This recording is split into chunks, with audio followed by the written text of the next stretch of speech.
प्रशांत किशोर हमारे सामने हैं और हम उन्हें जेनजी के सवाल दिखाने वाले हैं। तो प्रशांत जी, सबसे पहले तो आपको ये क्लिप देखना होगा। कुछ सवाल हमने आपके लिए रिकॉर्ड किए हैं। प्रशांत किशोर से मेरा जानना यह है कि आपका कॉन्फिडेंस, पहला नंबर, ये कॉन्फिडेंस की 150 पार आएगा। आप ईवीएम तो हैक करने वाले नहीं ना है? वो अपना बिगेस्ट कॉम्पिटिटर किसको कहते हैं, नीतीश कुमार को या तेजस्वी जी को? हर जब आपने एंट्री मारा है, आप अपना पूरा एंटायर लाइफ, पूरा पास्ट के चीजों को छोड़ के जब आप आए हो, तो आपकी क्या पर्पस है? आप बिहार को अपने किस नजरिए से आप देखते हो कि आप कल दिन जो आप प्रॉपर बोल रहे हो जो चीज, वो चीज आप इम्प्लीमेंट करोगे या नहीं करोगे? सो शुरू करते हैं अब ऑन अ लाइटर नोट। सबसे पहला सवाल जो था, कॉन्फिडेंस कहाँ से आ रहा है प्रशांत किशोर जी इतना ज्यादा? कॉन्फिडेंस 3 साल के अपने प्रयास से आ रहा है कि जेनजी जो आप बता रहे हैं, अगर इनका रेफरेंस लूं तो अगर आपने मेहनत करी है, पढ़ाई करी है, तो परीक्षा में अच्छे परिणाम के लिए आप कॉन्फिडेंट रहेंगे। अगर आपने पढ़ाई नहीं की है तो आपको कॉन्फिडेंस नहीं आएगा। तो 3-3.5 साल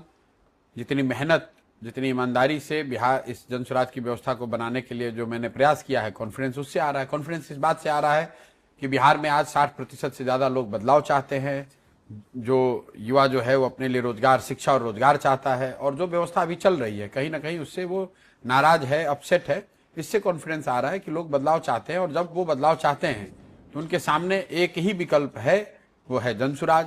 क्योंकि अगर दूसरा विकल्प वो राजद को वोट देंगे तो फिर पुराने जो 15 साल की जंगल राज था उसी को वापस लाने वाली बात होगी।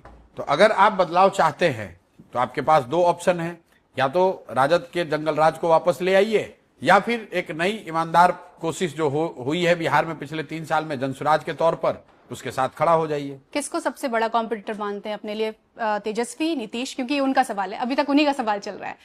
तो तेजस्वी, कंपटीशन एनडीए से है, सत्ता में एनडीए है, एनडीए से लड़ाई है। सवाल था कि सब कुछ छोड़कर बिहार में जो आप आए हैं, आपका पर्पस क्या है? ब्रीफ में पर्पस एक ही है, बिहार में व्यवस्था परिवर्तन हो।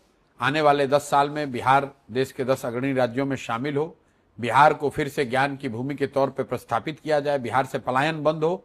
और सबसे बड़ा पर्पस ये है कि आने वाली पीढ़ी को कोई बाहर बिहारी कह के गाली न दे, अपमानित न करे। ऐसा बिहार बने जहां पर बिहारी कहे जाना अभिमान का विषय हो, शर्म की बात।